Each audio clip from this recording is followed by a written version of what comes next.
Everything the light touches is our kingdom. Isaiah 32. Behold,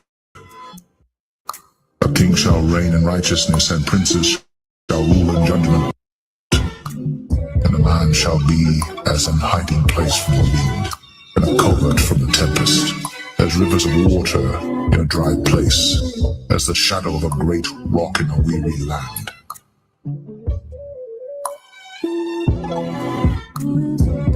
And a man shall be as an hiding place from the wind, and a covert from the tempest, as rivers of water in a dry place, as the shadow of a great rock in a weary land.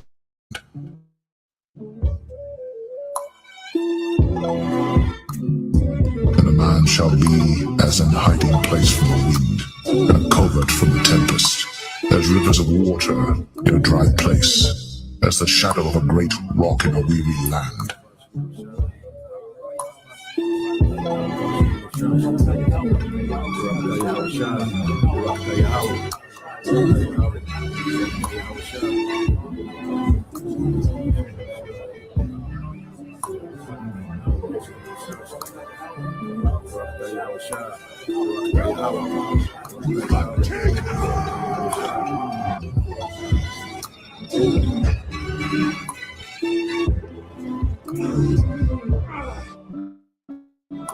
Welcome to the kingdom!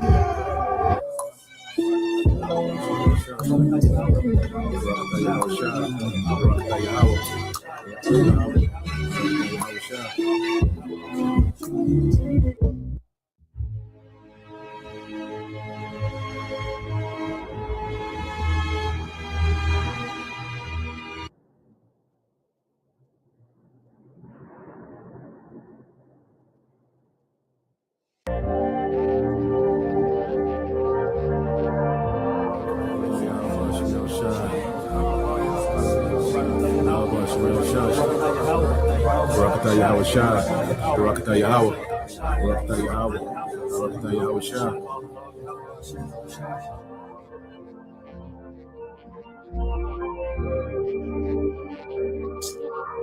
Revelation 14.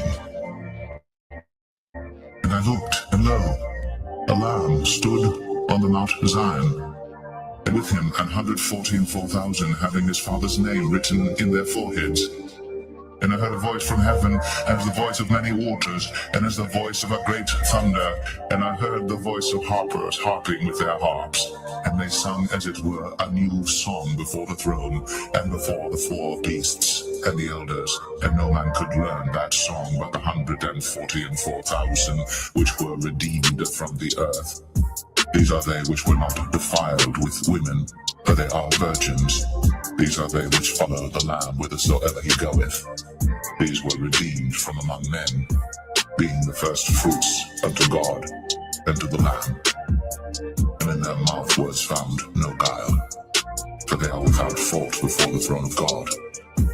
And I saw another angel fly in the midst of heaven, having the everlasting gospel to preach unto them that dwell on the earth, and to every nation and kindred and tongue and people, saying with a loud voice, Fear God, and give glory to him, for the hour of his judgment is come, and worship him that made heaven and earth and the sea and the fountains of waters. See, this is what we're hoping for. This is part of our hope. Not only that we're members of the elect with fruits meet for repentance, like John the Baptist said, but from our low estate, because we've been brought low, even though we have this knowledge, we have this truth. Remember what it said in Revelation. I know thy works in tribulation and poverty, but thou art rich. Why are we rich? Because we're rich in faith. We have this knowledge. So our hope is at our last end, we're going to be increased. Okay? And if you ask me, the greatest riches right now is to be delivered by Yahweh Shai, is to get that new body that the Apostle Paul spoke about in 1 Corinthians 15th chapter, to get that, get that new body where we'll never be sick, we'll be immortals, like it said in 1 Corinthians 15, to be delivered from the coming destruction, and to be a part of Yahweh Shai's cabinet in the next kingdom. Okay, those are the real riches right now. That's what we want to get. Because if you get that, you got everything. I mean, you got everything. Okay, so our sights are set a lot higher than this present world. All right, as it is written, the fashion of this world shall pass away. We are individuals of vision, and the scripture said, where an individual lacks vision, he perishes. Okay, so we can see the future. All right, and we hope that we're going to be part of it, beginning with the elect.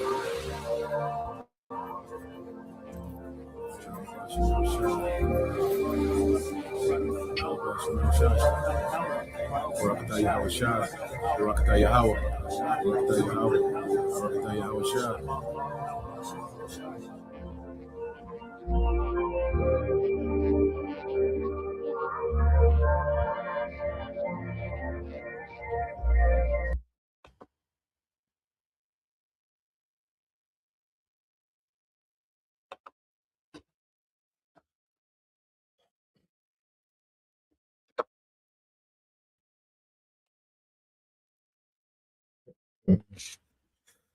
All right, Shalom. First and foremost, I would like to give all praise and glory unto Yahweh Bahashem, Yahweh Shah Bahashem, Rakakadash, and double honors unto the apostles and the elders, did mention, rule well, teach well, being great examples to his younger brothers. And peace and blessings and salutation to the hopeful elect out there pushing his word and truth and in sincerity across the four winds. In the name of Yahweh Bahashem, Yahweh Shah Bahashem, Rakakadash, pushing to get up out of here. Shalom to the hopeful elect, the believers, the listeners, whom have came back to the obedience of the scriptures through faith in Yahweh Bashem Al Shai. All right, and what we are going to get into this morning, this morning news and prophecy, and dealing with Esau is introducing his tech God. All right, he's introducing his technology God. Okay, and he's presenting to the masses as if he has the path, to transcending, human, limitations, that he's going to be able to transcend, the limitations put on humans by the Most High, and it's a complete rebellion. What the devil is doing, he's telling the world, look, we're finna go beyond what the Most High intended. We got something better, okay? We become wiser, we become smarter, we become stronger, we become more intelligent, okay? And we have the ability now to transcend the bounds of the Most High, okay? Because when he speaks about transcending and liberty, he's speaking that towards the Most High, okay? And he's picturing it just the same way he pitched it in the garden, to Eve, as if the Most High was holding her back, okay? And he had a path that she can transcend her role given to her by the Most High, okay? I got something better than being a wife, than being a mother, and that's why you even look at, the world today, a woman that get offended if you, describe her in the context of a wife and a mother as if you're cutting her short. With your wife and a mother, that's a vast and vague office, and it's very vital for the function of a nation, which is vital for the function of a society, okay? And you go into how this devil, was able to manipulate Eve. Well, he's doing it on a mass scale to everyone, with this technology, which is nothing but witchcraft. Going back to the garden, the serpent, okay, which we know was a man, just had those serpent-like qualities, crafty, patient, understood how to blend in, had time, his timing was on point, and when to, plant that seed of rebellion on Eve, okay? And we see this devil, these Edomites today, they rule in the same craftiness, man, and they've been pushing, okay, this rebellion, all right, through technology, you see, through this whole thing of transhumanism. Now, let's get a few precepts, okay, because we know what we're dealing with when dealing with Esau, man. Okay, this man was created to be rebellious. You see. Now, when you go, matter of fact, let's get this real quick and show you that what we see now started in the garden. Okay, when you go to let's get in Wisdom of Solomon, chapter 2.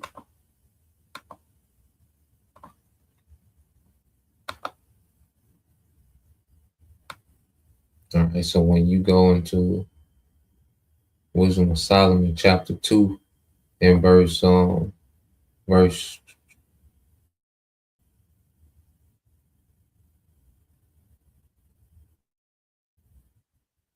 me see.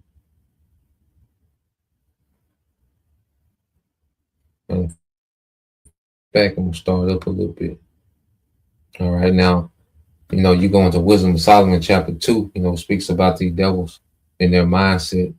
They're gearing up to persecute the prophets. How the prophets are not like other men, their ways of another fashion. That was made to rebuke our thoughts. Because as the devil is rolling this out, guess what? The prophets are here to rebuke his thoughts. Okay, because it always was a envy. Even going back to the garden, the serpent was envious of Adam and the order and instruction and the spirit that he had. The blessing that he had from the Father. Okay, Cain was envious of Abel because his sacrifice was accepted because Abel had an obedient spirit. He was accepted of the Most High. Okay, what did Cain do? He killed him. It's a serpent. He tricked Adam out of his rulership. Cain, he just killed Abel straight out. The first ever recorded murder. You see? Now Esau in this time, all right, he's moving like the serpent and Cain. He's trying to replace the Most High with witchcraft and enchantments and technology. Okay? And he just wants to eradicate, their righteous lineage. You see? But these things, this is it's not a new thing. The devil didn't just come up, with this spirit that he's in. This just didn't come about, since Trump got back in office. No, this spirit that's on Esau, Edom, beginning with their elites, goes way back to the garden, if you can receive it. Okay, so when you go to Wisdom of Solomon 2:21, it says, such things they did imagine and were deceived, for their own wickedness have blinded them. And this devil is blinded, because he's been able to prosper, so much with his wickedness, that he thinks in his mind that, look, we're just going to eradicate as many Israelites as we can. We're going to merge people with this technology. We're going to change what it means to be a human, and we're going to govern the world through AI. We're going to create our own ending. We don't want to deal with prophecy, okay? Because in prophecy they lose. So Esau like, look, we're going to rewrite our own ending. You see? We have the means now. We have the data. We have the technology. No other, heathen has ever had what we had, possessed what we possess. Okay? So in his mind, this devil is blinded by his wickedness, man, to where he thinks that he's going to pull all these things off. And the Lord got him blinded so he can attempt it, so the Lord can show power through judgment, man. Okay? Esau was set up for judgment, man. A lot of this shit that Esau plans on doing and talks about he's going to do, he's not going to get to it, man. Okay? He has so far before he's cut off. And we know when he mandate that MOTB, he's at the end of the road. Okay? It says, as for the mysteries of the Most High, they knew them not, neither hope they for the wages of righteousness, nor discern a reward for blameless souls. See, we're in a time where we're going to be blessed. Everything that the devil, okay, is trying to force on the left-hand side through technology, being able to, enhance himself. Okay, well, we're going to get that in the twinkling of an eye. Okay? The Lord's going to enhance his elect. all right, of Israel. He's going to enhance his people in the twinkling of an eye. Everything that this devil is, studying nanotechnology and mRNA and trying to, do brain surgeries and try to, transfer the spirit from one body to the next. And, all this that he's trying to do, all this money and failed and, certain things he can do to a degree. A lot of shit be failing, then he come act like he got it together, but he don't, but he trying. In his mind, if Esau can do this, well, I can do this. I can do anything. Okay? Well, nah, man, this man has major limitations, man. You see, and he's always trying to fight against those limitations put on him by the Most High. Okay? And it's just going to get to the point where the Lord is going to remove this nigga from power, man. He's going to, see, this man, Esau had just had all these unlimited attempts at trying shit, just doing shit, man. Trying this, so let's put the monkey head on him, let's see how long the monkey can stay alive without, the rest of his body. Let's see it. Just all these random experiments to try to go beyond the limitations set on him by the Most High. Okay? It said, as for the mysteries of the Most High, they knew them not, neither hope they for the wages of righteousness, nor discern a reward for blameless souls. For the Most High created man to be immortal and made them to be an image of his own eternity. And that's Adam and the sons of God that he created to be immortal, because only Adam got that breath. You see, these nations, beginning with Esau trying to tap into immortality, they're out of order. Okay, they're completely out of order trying to tap into immortality. It's not for them. And Esau, he's not the only nation, the only heathen that tried. You have other heathens that are obsessed with immortality. Well, that's a gift, okay, that the Lord gave to Israel. Okay, and see, this captivity is making us appreciate, the blessings that the Lord gave us in the beginning. You see, Adam was given this, but he didn't appreciate it. That's why he failed. You see, he didn't have the appreciation for it, but that's all he knew. But now, as we know, death, chaos, okay, the madness, being under Esau, we know, wait, there's a far better way. We had it better in Genesis. You see, we had it far better in Genesis, man. Okay, that's when we was in good standings to our power. Okay. But when Adam, transgressed, listening to Eve, he transgressed. Okay.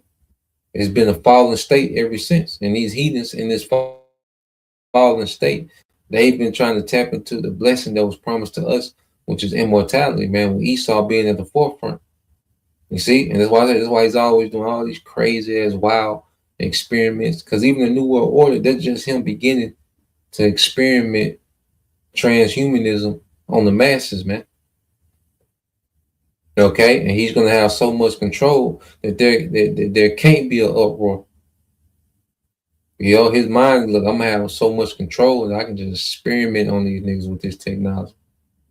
Okay, because there's no way this man is going to give you immortality, man, and he don't got it. Okay, and if he did got it, he for damn sure wouldn't give it away to anyone else, man. And they think, that amongst these elite families, that they're going to reach some type of godhood. Okay, that they're going to transcend and make themselves God, man. Which all it goes back to the age of enlightenment. Well, it was revived during the age of enlightenment because it goes back beyond, this recent age of enlightenment. But the age of enlightenment brought these ideologies to the forefront. Infused them with, with the colleges, the curriculums, the movies, the intellectual circles, governments, so forth and so on. All right. So reading on verse 24 said, nevertheless, through envy of the devil came death into the world, and they, all right, that hold on his side do find it. Yeah, man. So if you latch on to this devil's ideology, it only leads to death. Okay? Well, all these promises he made, because he made Eve promises. Did he make Eve promises? He shall not surely die. And what happened? Death. Okay? And you look at the condition of the sons of God today, that lineage, you look at the curses we're under, man. That was the worst decision ever made, man. Okay? He either listened to, the serpent, then bring that to Adam. Then Adam transgressed, man. That's why Ezra said, "Oh, Adam, what hast thou done?" You go into the book of Second Ezra, man. "Oh, Adam, what hast thou done?" You see, or through Yahushua, all right, that second Adam, which we know, Yahushua was Adam, and he came back, all right, to correct that, man. That's why he knew he had to be that sacrifice, man. That's why when he realized there was no other way, he knew, like, okay, I gotta go through with this. We gotta get this right, man. He took it. He took his, his failure. He took our sins and put on him. And took that. He took that torture to death, man, for us to get back to this glory. Okay, of immortality, man. You see, of being having the true privileges of the sons of God. And see, it ain't for you Edomites. Okay, the birthright was never yours. All right, you damn devil. You're not worthy of a birthright, man. Okay, look at how you rule. Look at how you rule with the authority the Lord has given you. Look at what you're doing. Okay, you're destroying the earth itself, trying to play the Most High. And nothing in you is telling you to stop, because it's not in you, man. You're not meant, all right, to rule, man. You was a chastisement for, the Lord's people. You see, you was a whipping stick for the Lord's people, but now there's a remnant that has awakened, and as we, all right, are becoming, as the lesson the Lord wanted us to learn, is it becoming more clear that there's no other way to rule the planet Earth outside of the righteousness of Yahweh Shem Shah. There's no other way to rule the earth, man. And we thirst for that now. We thirst for that authority to enforce righteousness, man. You see, we appreciate, all right, the authority that's coming now. And we understand the responsibility of it, man. Okay, and as we're understanding it as sons of God, the Lord is, closing out Esau's rulership. But before then, this devil would go all out, to attempt to bless himself, with this new world order. This is Esau trying to bless himself on the left hand. You see, it said, "Nevertheless, through envy of the devil came death into the world, and they that do hold on his side do find it."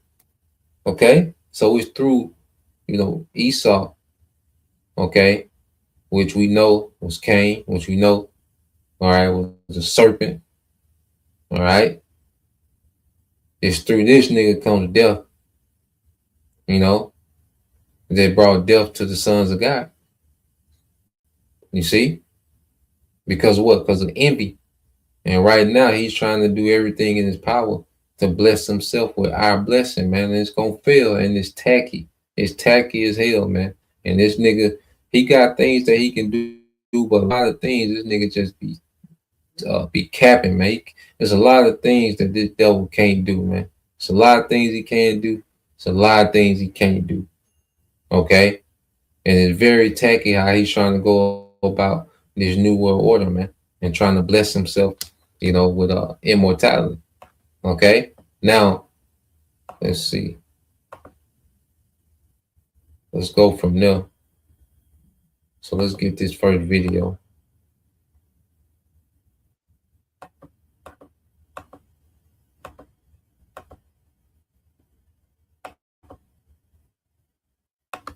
Play this. Fact that organic or biological evolution has about come to only if what I tell you appears absolutely unbelievable, have any chance of visualizing the future as it really will happen. I'm perfectly serious when I suggest that one day we may have brain scans in Edinburgh operating on patients in New Zealand. The most intelligent inhabitants of that future world won't be men or monkeys. They'll be machines. They will start to think, and eventually they will completely outthink their makers. Is this depressing? I don't see why it should be. I suspect that organic or biological evolution has about come to its end. And if a brother could put Isaiah 29 and 16, and also Isaiah 45 and I believe it's 9. You know, Isaiah 45 and 9 and Isaiah 29 and 16. And also what's that? 2 Thessalonians. You can get chapter 2 verses, I think 3 through 9.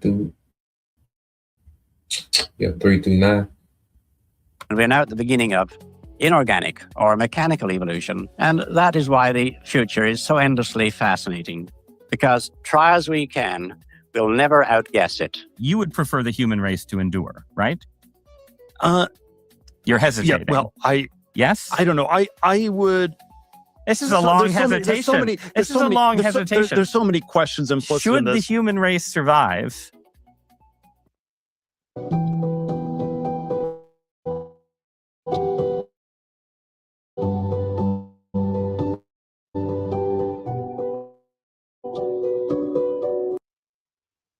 This radical transformation where your human natural body gets transformed into an immortal body. So we want you to be able to change your heart and change your mind and change your whole body. The critique Orthodox Christianity has of this is these things don't go far enough. Like that transhumanism is just changing your body, but you also need to transform your soul. The promise of Christianity in the end is you get the perfected body and the Let's say Christianity, okay, deals with more myths, okay, because that promise is only for a lineage of people, you know, to be perfected and get those new bodies. Okay, that's one of the blessings. Okay, matter of fact, a brother can get that. The days of Israel are innumerable. Okay, the days of Israel is innumerable. See, that's what Christianity doesn't deal with, is the lineage that was promised to. That wasn't promised to everybody, and that's one of the biggest perks of being an Israelite, is that we're a nation of people that's promised immortality, but it's in righteousness. Before we get immortality, we have to be perfected in righteousness first, before the Lord will grant us immortality, man. Okay? So it ain't just put some random nigga and go get dunked in some water and call on Jesus Christ and put on some khakis and them thin ass church shoes. And this nigga gonna be immortal. No, man. Okay? That's for a lineage of people. And it begins with the elect of Israel. Okay? It begins with the nation of Israel, and it ends with the nation of Israel when it comes to immortality, man. You know? So let's get a couple precepts. It's a lot just hit me, you know, just speaking on that. Let's get that in second Ezra chapter 2 verses 10 through 13 as well. So let's start getting some of these precepts. All right, this is be Yahweh by Hashem Yahushua, Isaiah 29 and 16. Surely your turning of things upside down shall be esteemed as the potter's clay. Okay, because this devil, he has turned upside down the righteousness of the Lord. You know, this devil, his whole thing is to destroy righteousness, man. Going back to the serpent. You know, his whole thing with coming to Eve was to destroy a righteous order. The woman in order to a husband, all right, the man, all right, the sons of God in order to their power. He wanted to destroy their order. Okay, that's what this devil is all about, destroying a righteous order. You see, that's why what he came in this time with the feminism, the alphabet. Okay, you know you know the violence. You know, he glorified violence. Okay, so everything that the scriptures are against, this man amplifies and rewards and glorifies, man. So he has completely turned the righteousness of the scriptures upside down and calls it a society. You know, as the scriptures say, Wisdom Solomon 14, these great things call they peace. You know, these great plagues call they peace, man. So this man has made wickedness, okay, the cultural norm. He's made rebellion against the Most High. The cultural norm is casual now. People are in the all out, and it's just a casual rebellion against the Most High. Okay, surely this man has turned everything upside down, but the Lord says it's going to be esteemed as a potter's clay, because the Most High is the potter that made Esau, man. And what does a potter do to a vessel that he displeased with? He breaks it up. Okay, so we're seeing that's why this war has started, because this is the war that's going to break up, okay, Esau's empire and his ideologies, man. Okay, it says, for shall a work say of him that made it, he made me not, or shall a thing frame say of him that he have no understanding? And this is what this devil is saying when he goes into his transhumanism, and he's talking about he can enhance this and make people have better memory and make their limbs stronger and do this and do that. He's telling them, he's saying the Most High, like, look, your creation is flawed. I'm gonna fix it. I'm gonna enhance it. Okay, your creation is lacking. I'm gonna enhance the creation. Okay, that's what this devil is saying. When this whole transhumanism is all about him telling the Most High, look, we're gonna take it farther. We're gonna transcend what you created in Genesis. Okay, and we have the data now. We have the intelligence. We have the insight now. Okay, we can create our own God. We can be transcend to Godhood and create our own God. This whole AI is him on the quest to create his own God. Okay, which that goes back to the age of enlightenment, you know, which was nothing but a revival of heathens of old. You were going back to the Romans, okay, with this ideology of, you know, the man becoming God or man creating their own God, man. Okay, and that's why when you take this chip, it's bigger than you just being able to continue to buy and sell. Okay, it's bigger than, you know, you getting the chip is bigger than you can keep going to Arby's. Okay, you know, pay your PlayStation subscription. No, it's bigger than that, man. You're linking yourself to a great rebellion. That's why the punishment is so harsh, man. Okay, this is brother Yashima, tribe of Judah, 2 Thessalonians 2:4, who opposeth and exalted himself above all that is called the Most High, or that is worshipped, so that he, as the Most High, sitteth in the temple of the Most High, showing himself that he is the Most High, man. So this devil, he wants to sit in the seat of the Most High, okay, which means he wants to take the reins of existence, okay, and he thinks that he has the capability through technology to do that. Now he thinks that it's how delusional, and it's not even close. He's nowhere near, because you can't. If there's nobody that can understand what it takes to be the Most High, but the Most High.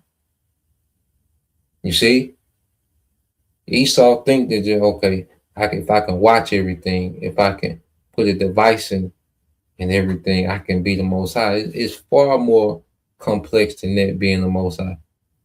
Okay, being able to spy on everybody, okay, or try to tamper with people's, you know, neurological system, and you know, it's far more than that, man.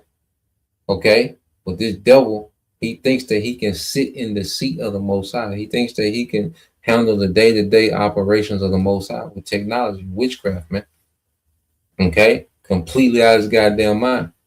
All right, now this is the brother Tazwan Hopeful Elect, Sirach 37:25. The days of the life of man may be numbered, and that's all the heathen. but the days of Israel are innumerable, because only Israel is promised everlasting life and the everlasting kingdom. Only Israel is promised that. Okay? That's why it's not for you heathens. That's why you heathens can never tap into it. Okay? And they talk about this and that. We got this going on. Well, wait a minute. Why haven't any of your elites lived to be 200 years yet? What progress are you making? These niggas be having heart transplants. These niggas aging. Look at that nigga Rockefeller before he died. Look how hideous that nigga look. Jacob Rothschild. These niggas be slumped over. Okay, nigga, you can't even fix your vertebrae.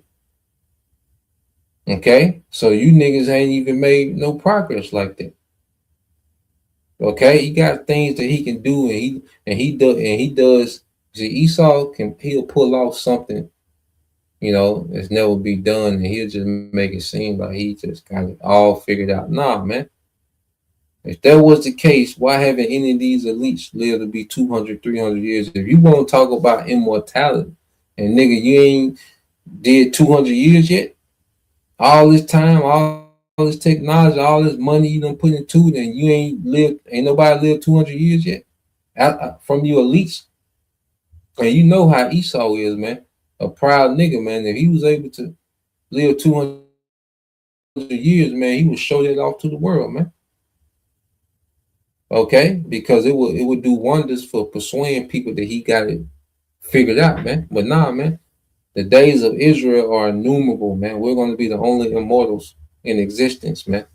Okay? It's not for you nations, man. You're not built to be immortal, man. You don't have the integrity. You don't have the relationship with how about Shem Al-Shah to be immortal, man. What's that? Wisdom of Solomon 1:15. Okay? Yep. It's perfect. It's the beloved brother Eliashua Woman, Remnant Save 144. It said, let us break their chains, they cry, and free ourselves from slavery to the Most High. And he thinks that if he can transition his body, all right, created by the Most High, into a body created by him through technology, then he can be free from having to obey the Most High. He's not subjugated to, okay, the bounds of the Most High. If he can transition to a body that he made. You know, this man is trying to duplicate the spirit, you know, the body, you know, the functions. You see? He's trying to GMO life, man. This man is trying to genetically modify life, man. He's trying to GMO the spirit. When you really get into what the devil is trying to do. You know? And he wants to be free, okay, from, you know, the oversight of the Most High, man. You know? Which that's impossible. You see? So let's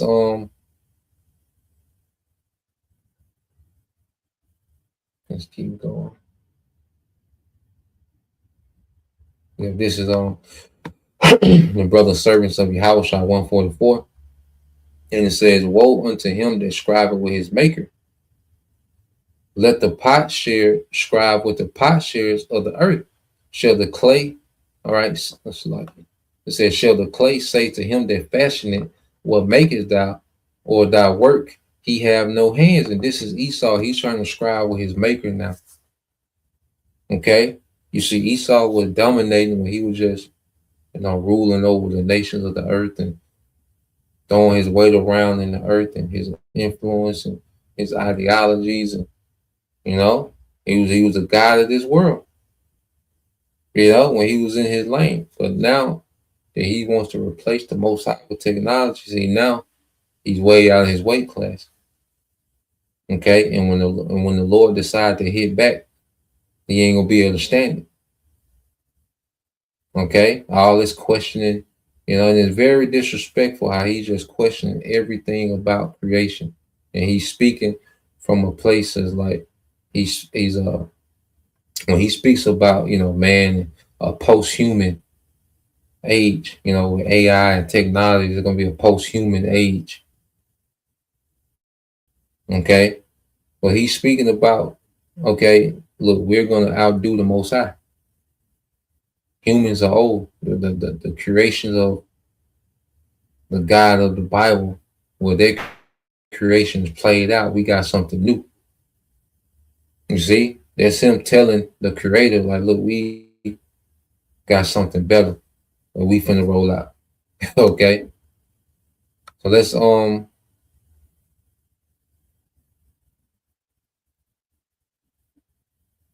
yep, let's get this. Going back to this is another from the beloved brother Eliashua Woman, Remnant Save 144, Ecclesiastes 8:8. It says, none of us can hold this in the NLT. None of us can hold back our spirit from departing. Yeah, and Esau can't do that. Don't give a damn what enchantment he do. Okay, don't give a damn how much he spend on the best scientists and tampering with the genes and the cells and the atoms and okay, the neurological systems. And, okay, when the Most High summon that spirit, you're done. Okay, because Evelyn Rothschild out of here, Jacob Rothschild out of here. Okay, it don't matter. You see, so everything that this devil is doing is in vain. All right, and that's why the scriptures say that the Most High shall have them in derision. You see, this is comical to the Most High what these devils are trying to do. All right, because no matter how much money they amass, they still subjugate to death. That's why I say, ain't none of the Rothschild lived 200-300 years. You ain't making no progress. Okay, it said none of us has the power to prevent the day of our death. There is no escaping that obligation, their dark battle. Okay, there's no escaping that obligation, man. Okay, only nation that's gonna have victory over death is Israel. You see, you nations will be forever subjugated to the obligation of death, man. Only Israel is gonna overcome that. That's one of the rewards. You see, that's one of the perks of being of that lineage of the sons of God, Israelites, man. You know, the men, women, and children, all right, that are delivered going to be changed to immortals, man. And that's going to be the new standard for Israel is immortals. Okay. The scripture say he's going to make us an eternal excellency, man. You see, it says, and in the face of death, all right, it says, and in the face of death, wickedness will certainly not rescue. All right, the wicked, yeah, his wickedness is not going to rescue him, man. Okay, he's not going to be able to scheme a way out of this, man. Okay, and the devil, he thinks he's going to sidestep judgment and prophecy through, you know, trying to find some loophole in science, and that's why he's hoping AI, you know, find some type of probability, okay, where he wins. You see, he's trying to hoping AI can come up with something else. He's hoping AI.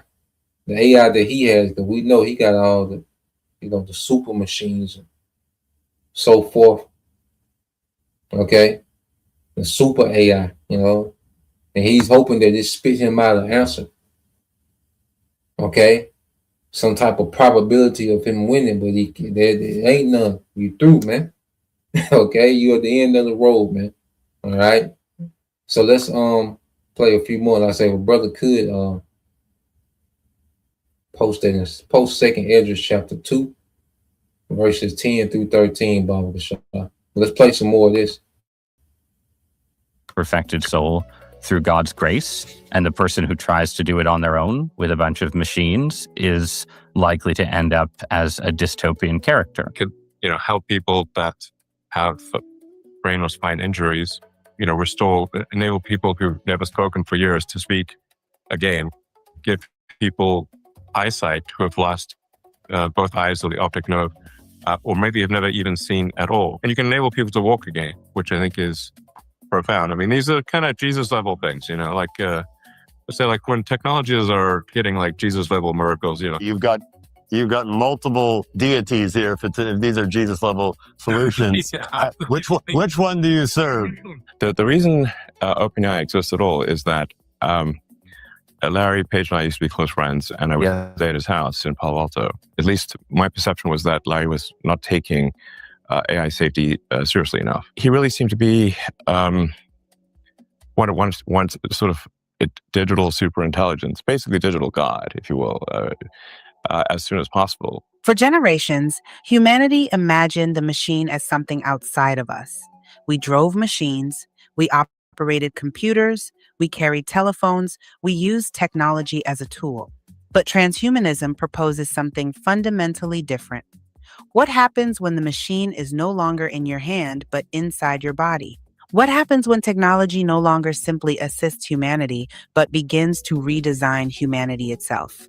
That question has quietly moved from the pages of science fiction into laboratories, technology conferences, political discussions, corporate research programs, and popular culture. Transhumanism, broadly speaking, is the belief that human beings can use advanced technology to overcome biological limitations, disease, disability, aging, intellectual limitations, and, in its most radical forms, perhaps even death itself. The And let's say the brother, let's see, if a brother could put that 2 Wisdom of Solomon 1 and 15, you know, because I say immortality is for one nation of people, and the only way for that nation of people to get there is through righteousness, man. You know, which is Wisdom of Solomon 1 and 15. You see, the thing is, these heathens, just like in the Tower of Babel, they want to build their tower, okay, so they can still live like they want, but then avoid the judgment of the Most High of another flood. Okay, and that's the spirit of Esau. You know, he wants to live how he wants to live according to his, okay, his own will, but still be blessed with immortality, man. You know, what these devils are doing, they're trying to bypass the Most High and just give themselves immortality, man. You see? So yeah, let's I'm gonna fast forward this too. Well, your brother can post that Wisdom of Solomon 1 and 15. Let's get to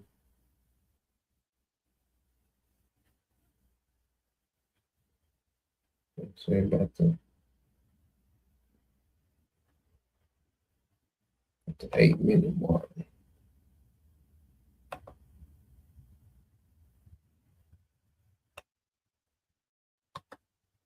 Yeah, this is Brother Corner Watt. GMS Prayer always hopeful lit. Wisdom of Solomon 1 and 15. For righteousness is immortal, man. You can't be wicked and destroy the earth, but then want to make yourself immortal. Nigga, everything you're doing is destroying the earth. The climate jacked up. You want to sabotage food so you can have more control over people, man. Everything that you're doing, okay, everything that the devil is doing to try to tap into immortality is causing more death in the earth, man.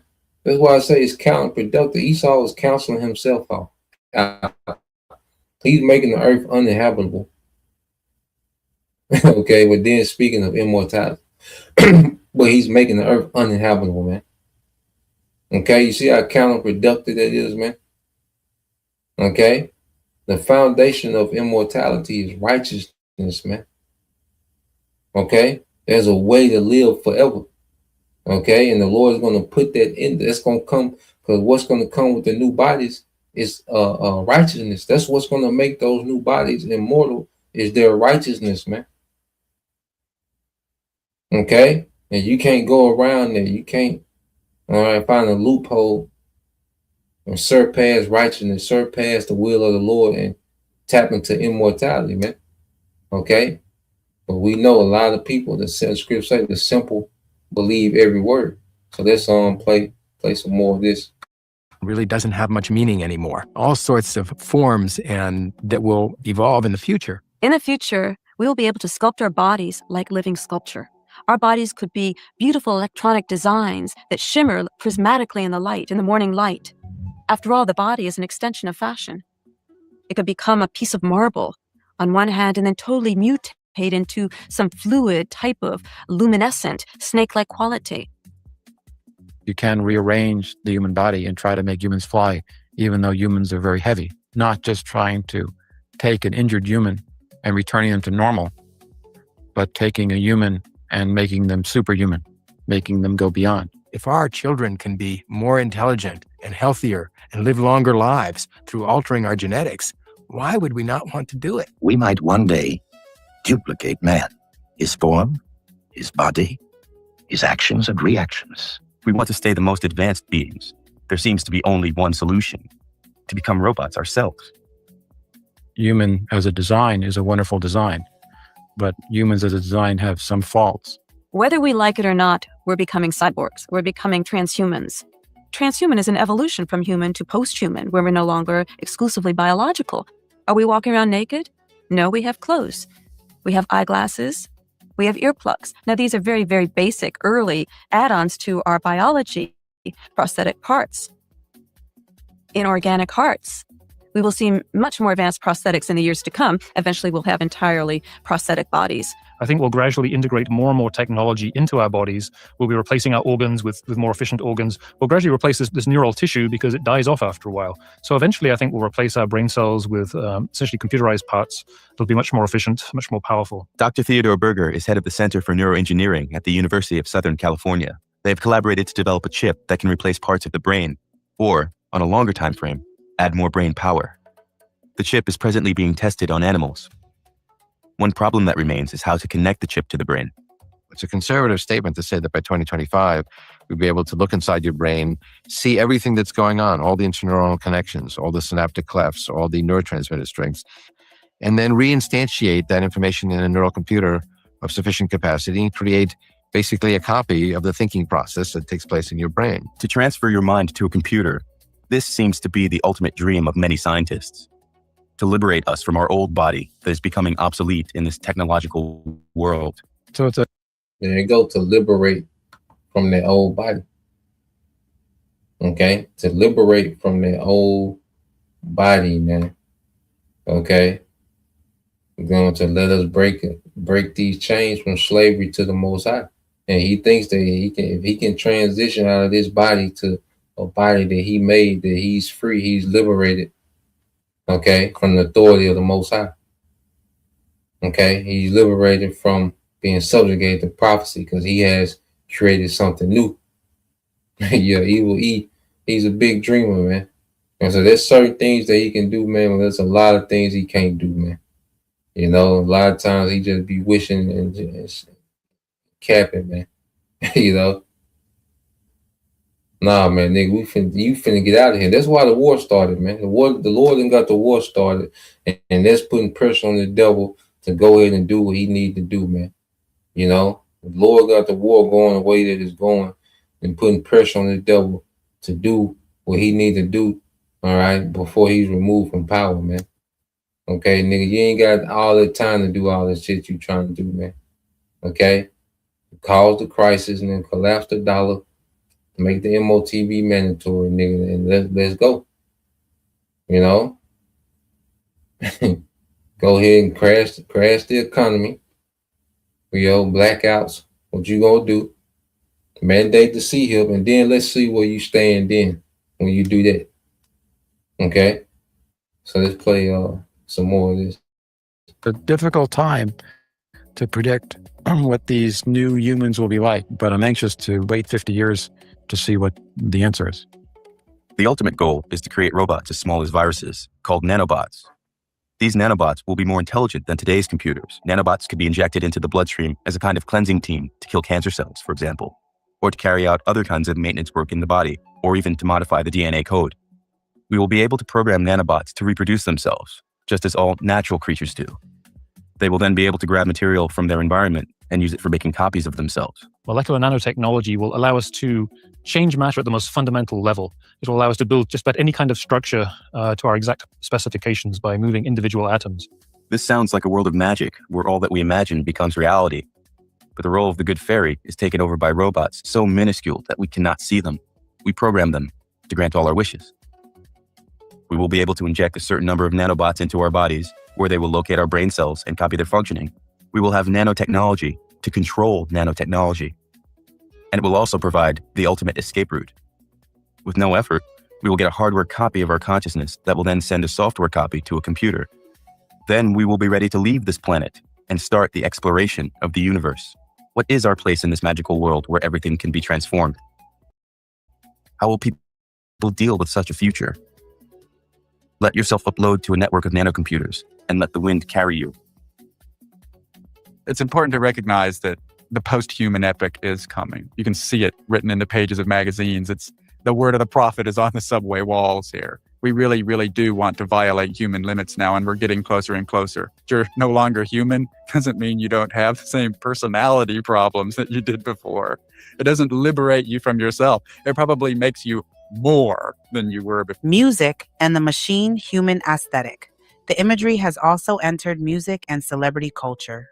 For decades, musicians and visual artists have experimented with robotic bodies, metallic skin, artificial eyes, futuristic laboratories, cloning imagery, android alter egos, and combinations of flesh and machinery. Sometimes this imagery is simply artistic experimentation.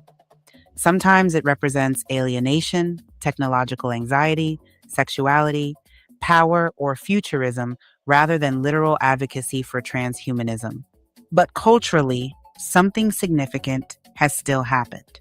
The cyborg has become glamorous. The machine-human hybrid is no longer automatically portrayed as a monster. It can be beautiful, powerful, sexy, intelligent, evolutionary, even godlike. And that represents an enormous shift in imagination. Earlier generations frequently portrayed the artificial human as something frightening, the creature that had crossed a forbidden boundary. Modern culture increasingly asks another question. What if becoming partly artificial makes you better? That is remarkably close to the central question of transhumanism. The real world is beginning to catch up outside entertainment. The conversation becomes much more concrete. Companies working on brain-computer interfaces are attempting to create direct communication between the human nervous system and computers. Neuralink, founded by Elon Musk, has developed implantable brain-computer interface technology and has conducted human trials. Its near-term medical ambitions include helping people with severe neurological disabilities interact with computers. That distinction matters. A device allowing a paralyzed person to operate a computer through neural signals can reasonably be understood as medicine, not some sinister transformation of humanity. But the philosophical question begins when therapeutic technology becomes enhancement technology. Suppose an implant eventually does more than restore something that was lost. Suppose it increases memory. Suppose artificial eyes eventually see farther than biological eyes. Suppose artificial limbs eventually become stronger than natural limbs. Suppose neural implants allow information to move directly between computers and the brain. And all they're doing is just experimenting on people under the banner of healthcare. So they take these people that, blind and have these infirmities or whatever. Okay. And then just a free experiment on them. You see? Because they're just doing this to see how this technology reacts to the body. They're trying to perfect this technology for them. Okay. To try to reach, immortality or godhood, whatever fantasy this nigga got. Okay. So I said the New World Order is just the beginning of this nigga turning the earth into a big lab. Okay, you think it'll stop with the C-hip? Nah, man, it's gonna be it will be something else, and it's just the Lord's just gonna let this nigga get to the C-hip. Okay, but this nigga will never stop. You will be a forever experiment. All right, for these elite families to try to tap into immortality, man, in the New World Order. Okay. Let's play a little more. Play. What point have we stopped healing the human body and started redesigning the human being? That is where the transhumanist debate becomes profound. The quest to defeat aging, another major frontier, is longevity. Powerful entrepreneurs and investors have poured extraordinary amounts of money into biotechnology, genetics, regenerative medicine, and research into the mechanisms of aging. The ancient human dream of escaping death has therefore acquired a modern vocabulary. Instead of fountains of youth, we hear about cellular rejuvenation. Instead of magical immortality, we hear about life extension. Instead of mystical transformation, we hear about biotechnology. And some futurists go even further, imagining a time when human consciousness could theoretically be preserved digitally or transferred into another substrate. Whether such mind uploading will ever actually be possible is completely unresolved. Neuroscience has not demonstrated that a person's consciousness can simply be copied into a computer, yet the ambition itself is revealing. Humanity is contemplating the possibility of separating human existence from the biological body. Political and global leaders have entered the conversation. The technological transformation of humanity is no longer discussed only by eccentric science fiction writers. Governments and international institutions now seriously discuss artificial intelligence, biotechnology, genetic engineering, neurotechnology, and the enormous ethical questions surrounding them. Israeli historian and author Yuval Noah Harari, who has spoken extensively at major international forums, has become one of the most recognizable public voices discussing the possibility that biotechnology and artificial intelligence could enable humans to manipulate bodies, brains, and behavior in unprecedented ways. Harari is not simply saying everyone should become a cyborg. Much of his commentary is actually warning about the political consequences of these technologies. But the fact that these conversations are occurring at the highest levels of global intellectual and political culture demonstrates how far the subject has moved. This is no longer merely, could somebody build a cyborg? The questions are becoming, who controls human enhancement? Who owns biological data? Who regulates brain-computer interfaces? Could governments or corporations gain unprecedented access to human behavior? Could wealthy people eventually purchase biological advantages unavailable to everyone else? And perhaps the deepest question, who gets to decide what the future human being should become? Yeah, man, and we'll leave it there. I'll put the rest of it in the now I think about the 26-minute mark. I guess the little chick that's doing the video, she tries to go into the scriptures and she don't. Yeah. So she tries to go into the scriptures after that and try to make sense of it, but nah, that ain't her thing. But let's play this. I mean, let me post this and then there's one more video I'm gonna queue up. I know the Elder Yashawamba had posted something in one of his latest news and prophecy that I wanted to go into a little snippet of it. So let's play this.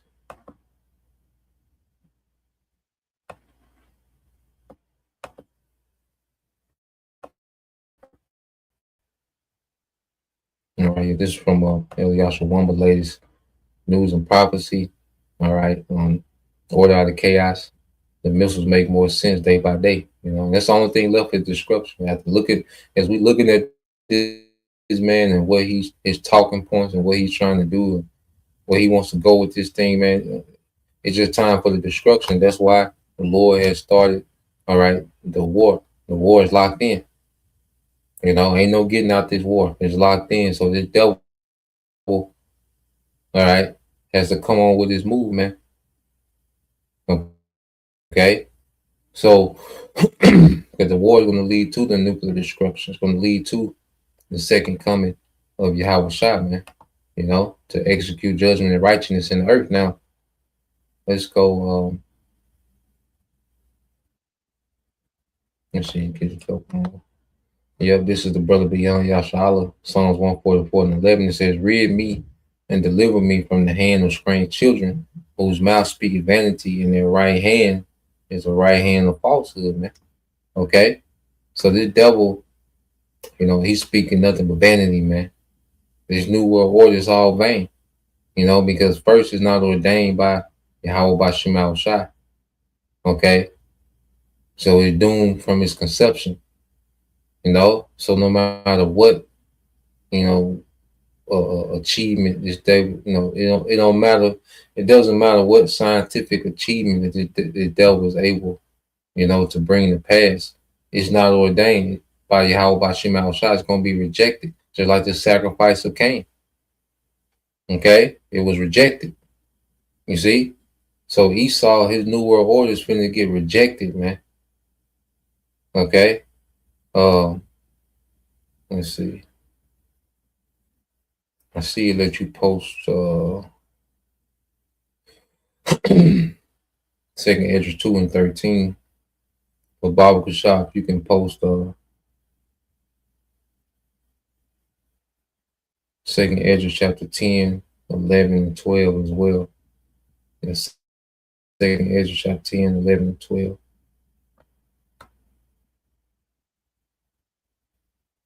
Okay, well, let's play a little bit of this, and then we'll get a couple more precepts.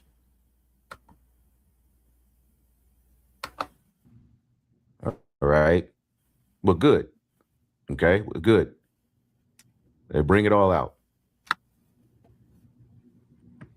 Gods. Billy, I know you probably know about this, but Elon Musk in Texas, they're erecting a 50-foot statue of Prometheus, and the individual that's involved in this, they're wanting to do this nationwide. Did you see that report on that?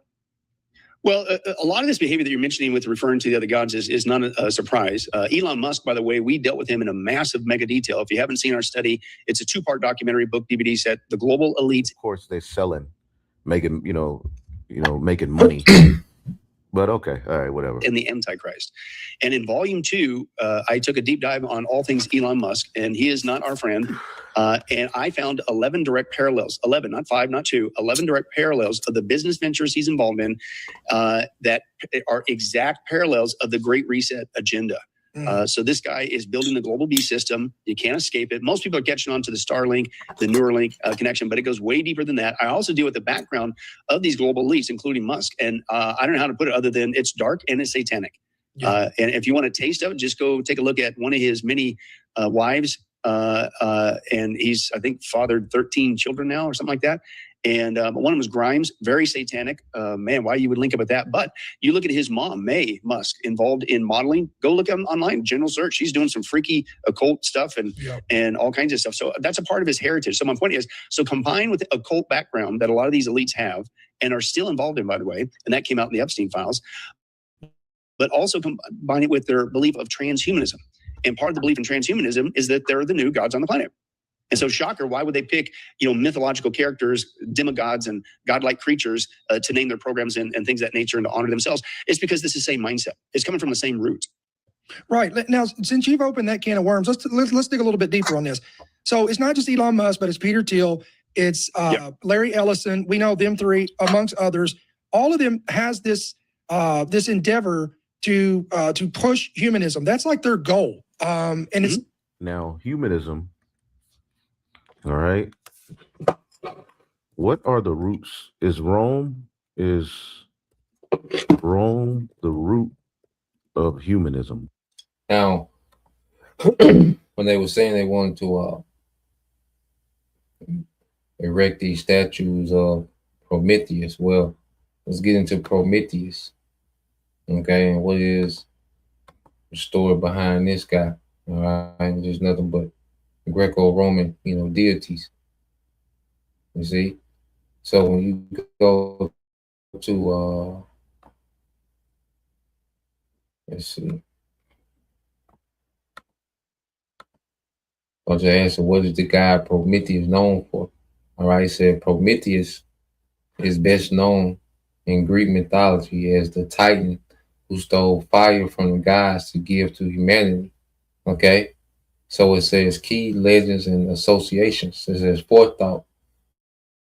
His name literally means forethought or forethinker, representing wisdom and intelligence. Okay? And this devil thinks that he has enough wisdom and intelligence that he is able to gather enough data, all right, regulated with AI, to where he has, the forethought, he can think ahead of the Most High. You see, he can outthink the Most High now. He has, the data, he has the AI to sort the data to where he can be a forethinker. You see, he can come up with an agenda that bypasses the prophecies of the Most High, man. Okay, and the Lord got this nigga with this dumbass way of thinking. Okay, just so the Lord can show power through judgment, man. It says he is often credited with shaping the first humans out of clay and water. It says after Zeus withheld fire from mortals, Prometheus stole it in a fennel stalk and brought it back to earth, enabling civilization, arts, and science. Okay, so Prometheus, all right, at the eyes of Esau is, the God that enabled, he stole, technology. Basically, he's the origin of technology. That he stole technology from the heavens and brought it to the earth, enabling humans to create civilization, arts, and tap into science, man. Okay? And these are all, the vain, myths, okay, that Esau, is pushing, to go with his transhumanism. And then when you go into, let me see.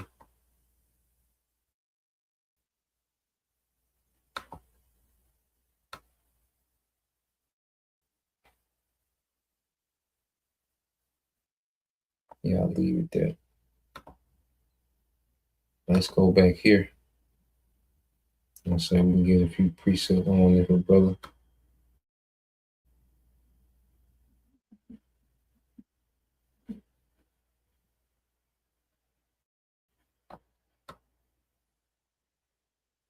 Yeah, I think it's 11. Yeah, let's go here.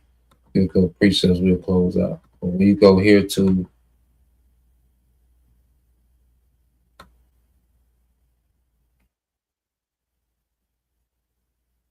first, just get that in Ezekiel. Get this in Ezekiel 35.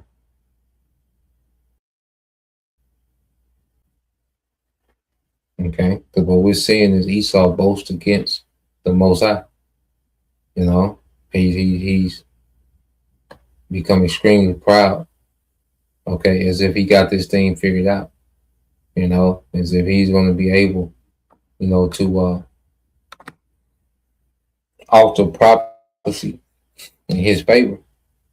You see? So let's go to Ezekiel 35. And this whole chapter is going against Esau. Nothing but bad news for Esau when you go into this chapter. Okay, but when you go here, all right, this is Ezekiel 35 and 13. It said, "Thus with your mouth have ye boasted against me, and have multiplied your words against me. I have heard them." You see? So the Most High is going to respond. All right, the devil, he's been able to, run amok in the earth. So he's been able to just have this, these resources and time to experiment with this and tap into this and learn about this and get into the neurons and also the mRNA and the DNA and, the molecules. And you see, he's had all this time to just run amok. Okay. And he's been able to tap into some things, and it made him very boastful, even boastful against the Most High. Okay.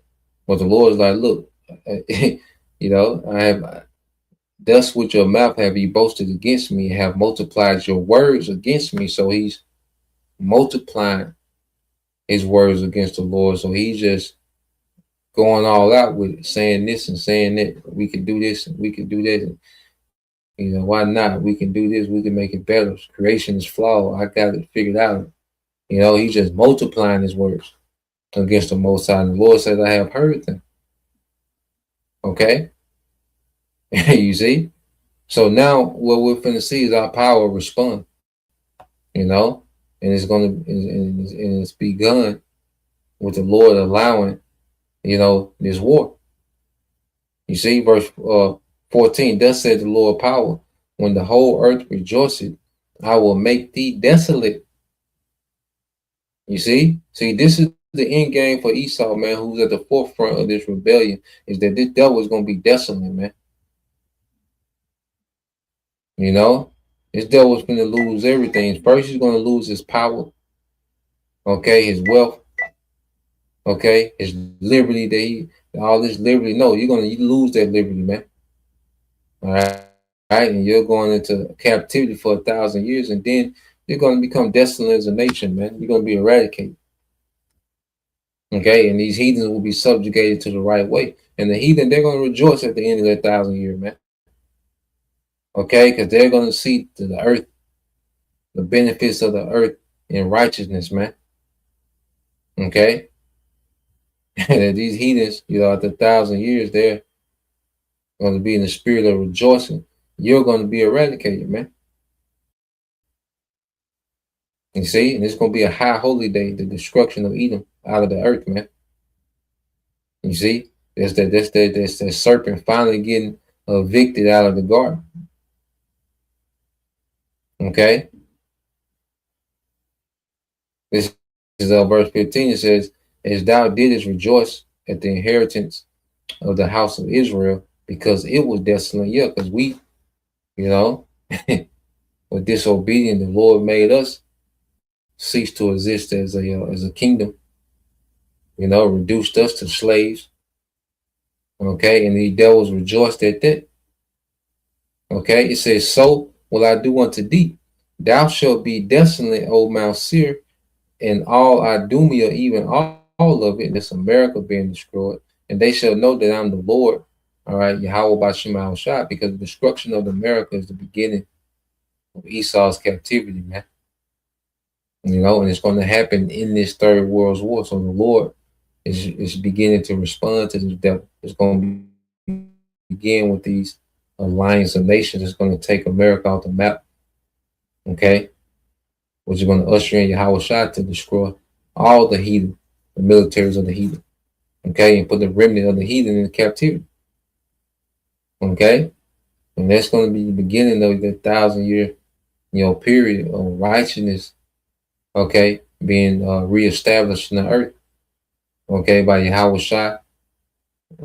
On the joint heirs, those first fruits. Okay, and the rest of the elect. You see, so let's go here. Let's get this in 2nd Ezra, chapter 2.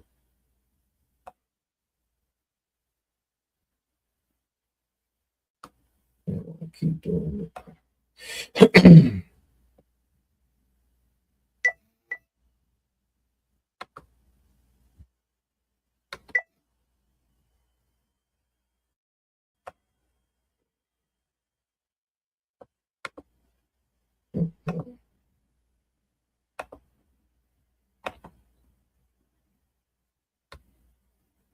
This is about the 2nd Ezra, chapter 2, and verse starting at 10. It says, thus said the Lord unto Ezra, tell my people that I will give them the kingdom of Jerusalem, which I would have given unto Israel. So the Lord, like I would have, being gave them the kingdom. But we had to be refined through suffering, man. And we had to grow an appreciation for righteousness, man. You see, because Adam was given rulership, he failed. King Solomon was given rulership, he failed. Yahweh Shah had to earn it. You see, which created a level of appreciation to be born in another man's kingdom and suffer. Okay, as the son of God. Well, we're in this same state. You see, born in Edom, Rome. Made to suffer. All right, but it's refining us, it's perfecting us as we've awakened to who we are. You see, so that's why this truth has a level of bitterness to it, because it's that bitterness that's that's cleansing the spirit. You see, and making us fit to be joint heirs with Yahweh Shah. It says, their glory also will I take unto me, and give these the everlasting tabernacles. You see that? Their glory will I take unto me. And what is the glory of the Most High? He's immortal. You see? He's immortal. So their glory I'm going to take unto me. I'm going to make them liken unto me. Okay? And we're going to get that in twinkling of an eye. And this devil doing all these tacky ass experiments and, fake arm and, going, cutting your head open and putting a neuro lace, all these goddamn lines running through your brain and cords and running out of you, man. Nah, man, we're going to have it in this perfection and righteousness, man. You see, we just going to be. And it says, and give these the everlasting tabernacle, which is a new body, which I have prepared for them. They shall have of the tree of life for an ornament and a sweet savor. they shall neither labor nor be weary, man. We're not gonna have to labor and figure out immortality, man. It's gonna be given to us, man. It's gonna be another level of wisdom we're gonna be opened up to in those new bodies, man. You know, and we're gonna have the wisdom, man. The earth is gonna run in this in righteousness, and it's gonna run us in this efficiency, man. You see, we're gonna be in our rest in those new bodies. You know, we're just gonna get to be, not have a thought of death, man. Okay. Verse 13 says, "Go and you shall receive. Pray for a few days unto you, that they may be shortened. The kingdom is already prepared for you. Watch, man. It's already prepared, and we're watching. And all the moves are being made. It's going to end Esau's kingdom. Okay." These little few cards, hey, these 2 cards that he got left, the civil unrest and the mandate of the MOTB, he out of here, man. Okay. And we haven't even started yet, man. You see? So I'll leave it there. You know, that's the point. Or will. Yes. Yeah, it's interesting, you know. But yes, Lord will, you brothers. All right, and you few sisters edified once again. I want to give all praise and glory unto Yahweh Bahashem, Yahweh Shah Bahashem Rakakadash, and double honors unto the apostles and the elders of GMS who rule well, teach well, being great examples towards younger brothers, and peace and blessing and salutation to the hopeful like Shalom.